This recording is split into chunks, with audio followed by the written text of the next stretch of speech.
Hello সবাইকে, আজ আমি তোমাদের আমার ড্রিম রুম দেখাবো, যেটা আমি সাজিয়েছি সাগরের থিমে। এবছর সেন্ট মার্টিন যেতে চাইলাম, নানান কারণে আর যাওয়াই হচ্ছে না, তাই রুম কি সেন্ট মার্টিনের থিমে সাজিয়ে নিলাম। আমি সবসময় এমন একটা রুম চেয়েছি যেখানে ঢুকলে একদম মনটা শান্ত হয়ে যাবে, তাই আমি সাগর থিমটাকেই বেছে নিয়েছি। কারণ সাগরের মধ্যে সাগর প্লাস আকাশ, যেই দুইটা জিনিসই খুবই পিসফুল লাগে। আমার রুমে হালকা আকাশ নীল আর সাদা পর্দা সবসময় থাকে, যেগুলো আমাকে সাগরের ওয়েভের মতো একটা ফিল দেয়। আজ আমি বিছাবো নীল আর সাদা প্যাটার্নের একটা বেডশিট। কুশনগুলো আমি থিমের সঙ্গে মানিয়ে রেখেছি, এগুলো রুমে একটা কোল্ড এবং ফ্রেশ লুক আনতে সাহায্য করে। এরপর আমি চলে যাব বেডসাইড টেবিলে। প্রথমে এই অংশটা আমি ক্লিন করে নিব, আর আগের জিনিসগুলো আমি সরিয়ে নেব। এরপরে সাদা নীলের একটা ম্যাট বিছাবো, এখানে নীল রঙের একটা শোপিস দিব, আর এরপর দিব তাজা ফুল।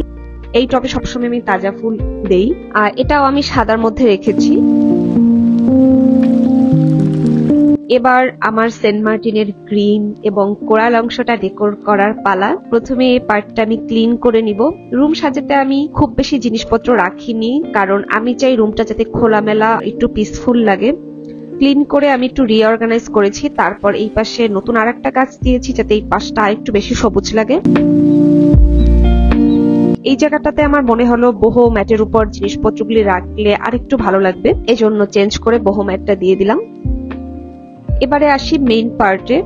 আমার সাগর থিমটাকে আরো স্ট্রং করতে আমি সাগর আর আকাশের নীল, কচ্ছপ, পেঙ্গুইন এই তিনটা টাইপের ওয়াল হ্যাঙ্গিং অর্ডার করেছিলাম পোস্টার স্মিথ থেকে। লিংক আমি দিয়ে দিব। আমার বেড সাইড টেবিলে রাখবো কচ্ছপটা, আর বাকি দুইটা আমি রাখবো আমার গ্রিন সাইডে। আমার এই গ্রিন সাইডটা অনেক বেশি বোরিং লাগতো পোস্টার দুইটা রাখার পর, খুবই আইক্যাচি লাগতেছে। এই তিনটাই কিন্তু আমার কাস্টমাইজ করা, আপনারাও চাইলে ওদের পেজ ভিজিট করে কাস্টমাইজ করে ওয়াল হ্যাঙ্গিং নিতে পারেন। সবশেষে আরেকটা প্ল্যান দিয়ে আমার ডেকোরেশন শেষ করলাম।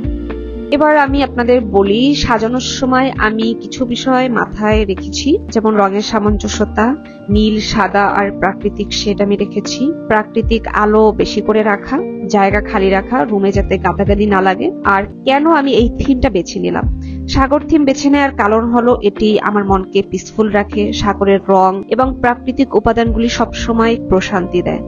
আপনাদের এই ডেকোরেশনটা কেমন লাগলো? আপনারাও যদি এমন কিছু সাজাতে চান তাহলে নিচে কমেন্ট করে জানান।